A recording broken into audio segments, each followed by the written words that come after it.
All right, so this is the second part of the lecture on linear elasticity.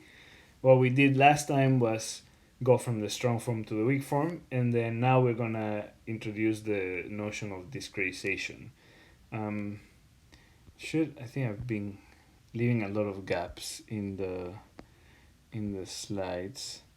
So let me just one thing that I want to remind you of is the map from for the finite elements. So we have strong form, which is the classical way in which you have the PDE. So that's where we start. And then the first thing that we do is we transform that to the weak form. Right? So that's step one. Then remember that we have this other part, which is discretization with finite elements, which basically means splitting into the elements, defining the nodes, defining the shape functions, and then when we combine these two together, then we actually get the system of equations that we need to solve. We get the KD equals F type of system of equations. So what I did in part A of the lecture was from the strong form to the weak form, and then what I'm gonna be doing in this second part of the video is this discretization with FE and how it's different for the elasticity problem with respect to the heat transfer problem. So here, for example, I have a mesh, which is some quadrilateral mesh of this ring, and then the one thing that is different is that now, so here if you zoom out, let me just zoom out one of these elements.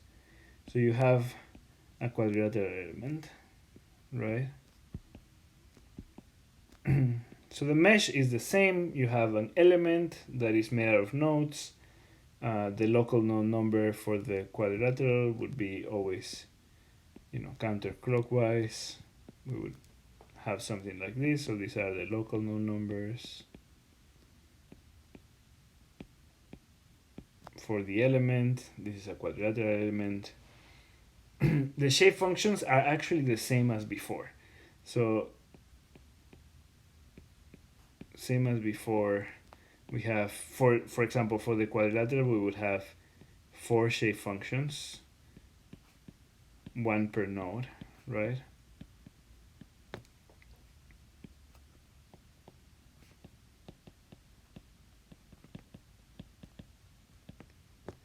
If you had a linear triangular element, then you would have 3 nodes and you would have 3 shape functions. If you had a quadratic element, you would have more nodes per element, you would have more shape functions.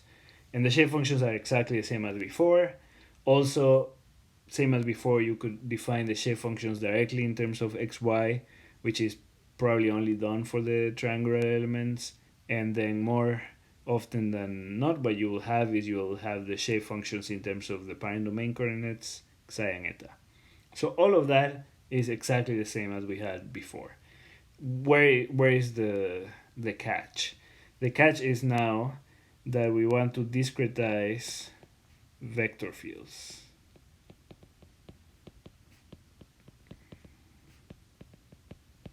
So instead of before, if you remember, we had the temperature, which we had as the sum of the shape functions times the nodal values of the temperature. So now we have 2 degrees of freedom. We have displacements. We have ux, uy for every node. So we would have u1x, u1y, u2x, u2y, u3x, u3y, u4x, u4y. So ux over the element is going to be the sum of the shape functions times the ux values, and uy over the element is the sum of the y values of the degrees of freedom. So similar to before, but now two fields instead of one. So you can think of this as UE, which is made out of the two of these. So if you want to see it in terms of the two components. Therefore, pretty similar to what we had before.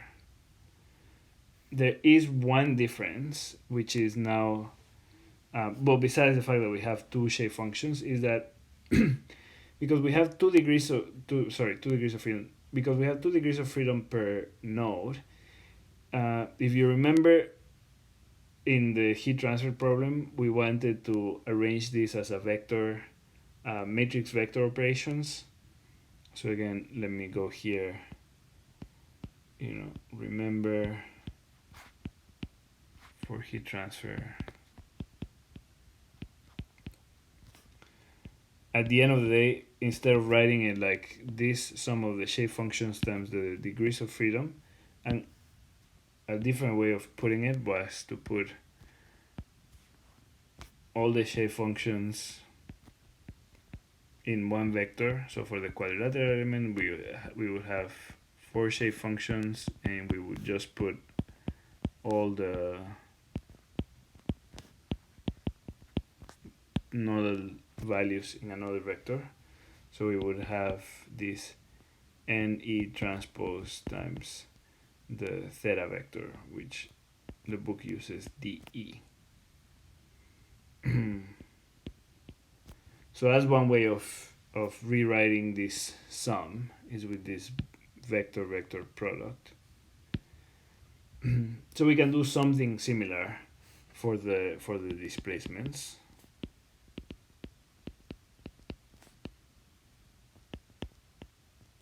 And this is where it looks a little bit different. If you just stare at this, there's nothing different, right? So you have a displacement field which has an x and a y components. Therefore, you just, for the x component, is the sum of the shape functions times the x values at every node. For the y component, sum of the shape functions times the y values at every node. But if you want to put it into vector matrix vector multiplication, then you actually do need to think a little bit about it, because now this is 2 components, so u x e and uy e, and I'm gonna run out of space. So before I run out of space, let me put it down here. So now what we would like to do is we would like to put all the degrees of freedom into a single vector. That's the catch. So instead of doing, I will do u1x e, u1y e, u2x, u2y, u3x, u3y, u4x, and u4y. So I basically turned it into an 8x1 vector. So whereas here we had a 4x1 because we had only 1 degree of freedom per node. For the displacement, is because now I have x and y degrees of freedom. If I want to make it a matrix times a single vector, then I have to stack my degrees of freedom. So you can see that I have x and y for degree of, so this would be degree of freedom x, degree of freedom y for node 1, degree of freedom x, degree of freedom y for node 2, and so on.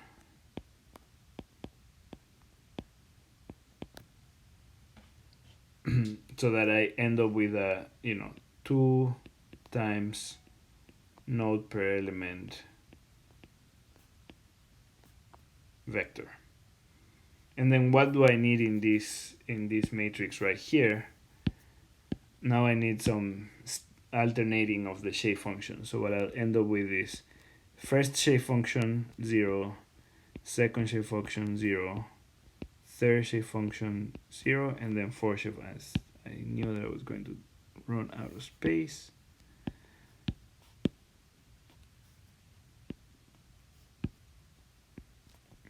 So third shape function 0, and fourth shape function 0. And then for the y, I'm going to end up with 0, n1e 0, n2e 0, n3e 0, and 4e. So this one is going to be 2 times 8 for the quadratic element, and more generally is going to be a 2 times number of nodes per element.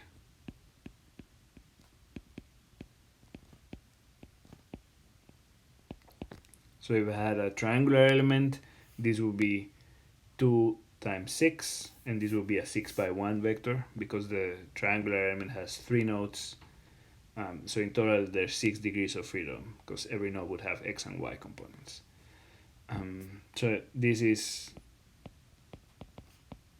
the n. So this n matrix, now it's a matrix, is slightly different to the heat transfer problem. So and that's the main difference. The concept is the same for discretizing. You have always just sum of shape functions times nodal values, and that was the same for the heat transfer problem as it is for the linear elasticity problem. The difference is that in the elasticity problem we have x and y degrees of freedom. So if we want to write it as a matrix vector multiplication, then we need to stack the degrees of freedom, and that's why we get this 8 by 1 vector in the elasticity problem, because now we have for every node xy degree of freedom. So for node 1 ux uy, for node 2 ux uy, and so on. And then the corresponding matrix with the shape functions. Before we only needed to put the shape functions, just all of them in a vector, 1, 2, 3, 4, however many you need. Now I need twice as many columns, and I need this stacking of the shape functions. So the first row would be n1, 0, n2, 0, etc. The second column would be 0 and 1, 0 and 2, etc. And that's it. But aside from that, the concept is the same. Then one extra thing, so that's for the functions. Now what about the gradients? So for the gradients, before, again,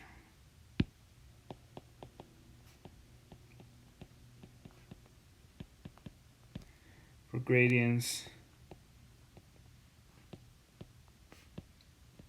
remember the heat transfer problem. In the heat transfer problem, I wanted the gradient of the temperature, and that one was just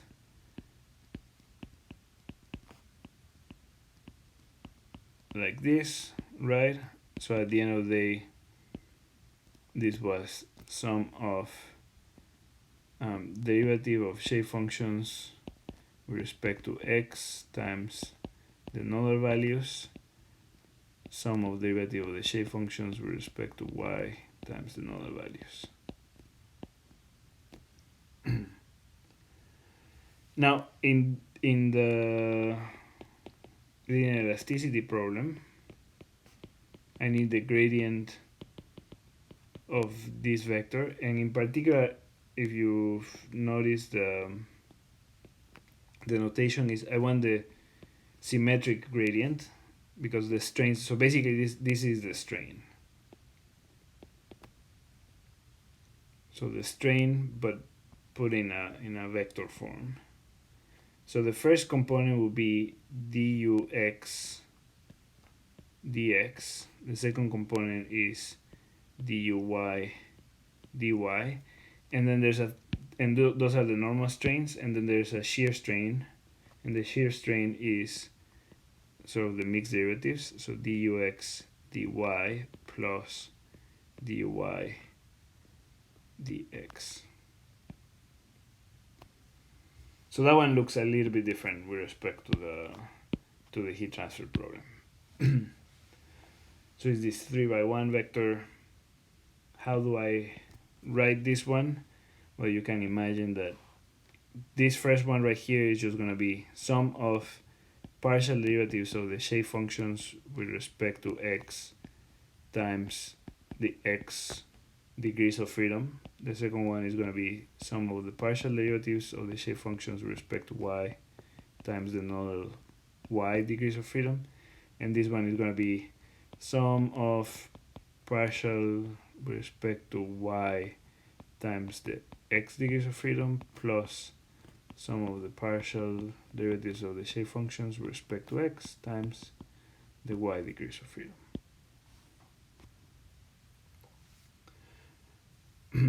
Right, so same, as long as I have the shape functions and the nodal values, I could write down this vector. If I want to write this as a matrix vector operation, there's a way to do it. So this will also give me something that looks familiar, but not exactly the same as before. So for the quadratic element, how can I rewrite this? I can rewrite this in a way that I have all my degrees of freedom in a single vector. So again, 1, 1x, 1, 1y, 1, 2x, 1, 2y, u 2y, sorry, u 3x, u 3y, u 4x, and u 4y.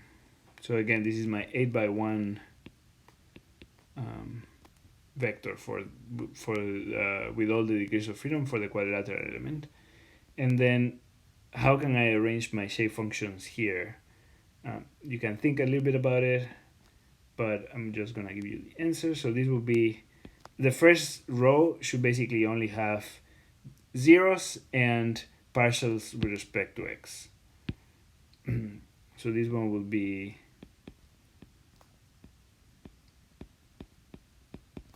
zero and then partials with respect to x.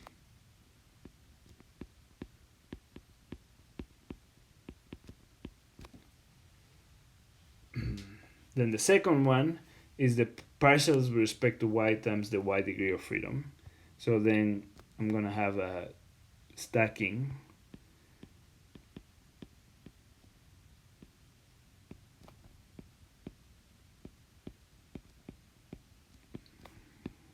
So 0 partial 1, partial 0 partial 2, 0 partial 3 partial y, 0 partial 4 partial y. And you can see that this generalizes for, however many shape functions you have. And then the third row is the one that is a little bit more complicated, because now this first column will multiply the x degree of freedom.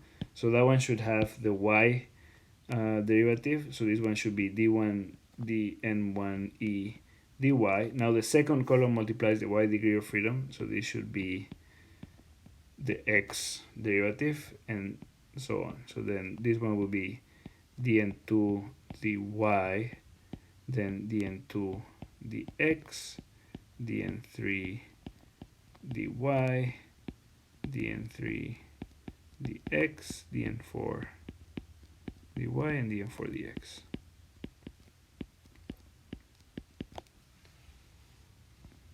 So in this case, this is 3 by 8.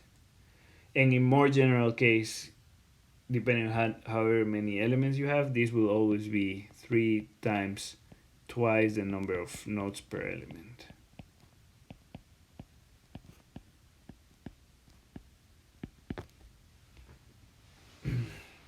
And guess how we call this matrix with partial derivatives of the shape functions? We're going to call that the B matrix. And then this is E. So at the end of the day, the strain over the element equals, which is this symmetric gradient of the displacements, is going to be just BE times DE. I guess this is a matrix.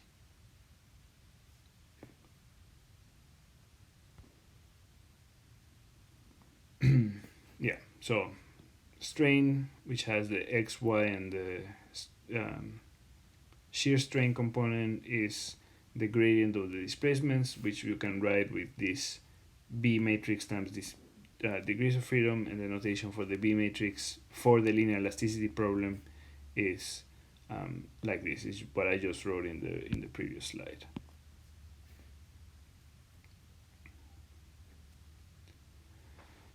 And that's basically now all we need to define the stiffness matrix and the force vectors. I'm only going to define the stiffness matrix in this lecture, and we're going to leave the force vectors for later on. But again, just to recap very briefly before I do the stiffness matrix, what I did in part A of this class was introduce the strong form of the linear elasticity problem, and then went from the strong form to the weak form like we've always done. It's kind of like a heat transfer problem, but sort of two heat transfer problems.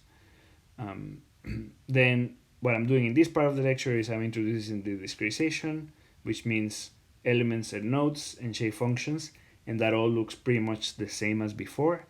And then the last thing I'm going to do is I'm going to do a little bit of the what happens when you put the discretization into the weak form. You should get stiffness matrix and force vectors. So that's the one bit that I'm going to do now. So if you recall the weak form, not all the weak form, but yes, I will skip that one. I just want to do the stiffness matrix.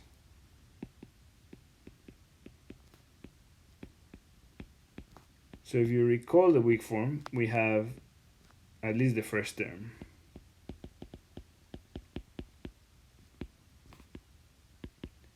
We have integral over the domain of the gradient of W times this matrix, which has the material properties, times the gradient of U. That was the first term in the weak form, and this looked kind of like the heat transfer problem where we had gradient of W times T times gradient of temperature. It's just that these are vectors now. And so this, if you end up doing this for the element, you're gonna end up, for a given element, you will have to do this integral.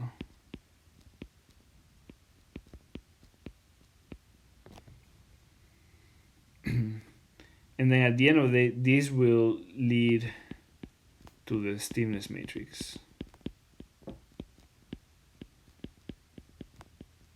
And hopefully you remember a little bit how it looked for the heat transfer problem. But this gradient right here will give you one of the B matrices. So you're going to end up with a B matrix right here times the D matrix, which is a 3x3 matrix, times, and this gradient right here, that one will have another B matrix.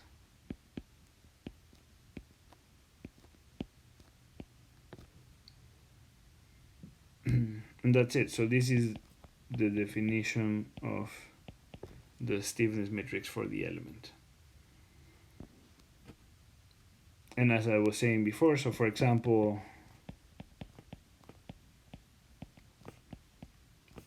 for the quadrilateral element,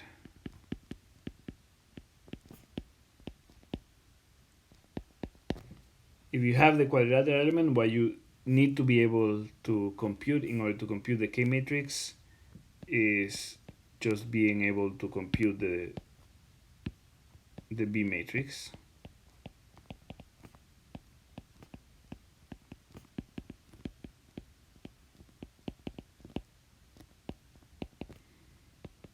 So for the quadrilateral element, the B matrix is this 3x8 matrix, which has just derivatives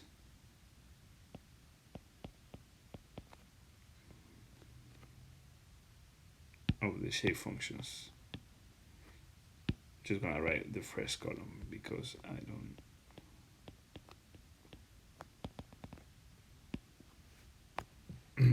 So as long as you can write this 3x8 matrix, and then I'll give you at some point this D matrix, but it's some 3x3 matrix.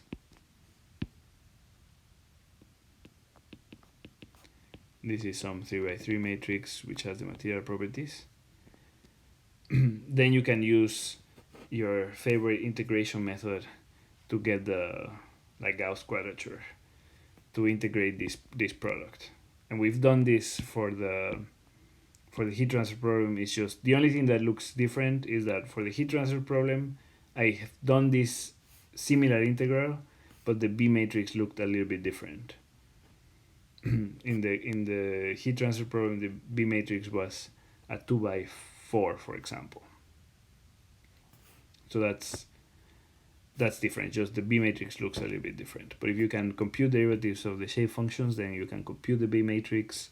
If I give you the D matrix, then you can evaluate these products right here, and then you can do Gauss quadrature to get the stiffness matrix. And I'm gonna code it at some point. So I'm gonna show you in practice how you can compute it. But hopefully, having been through a similar calculation in 2D for the heat transfer problem, this doesn't look as foreign. And that's it. So that's what I wanted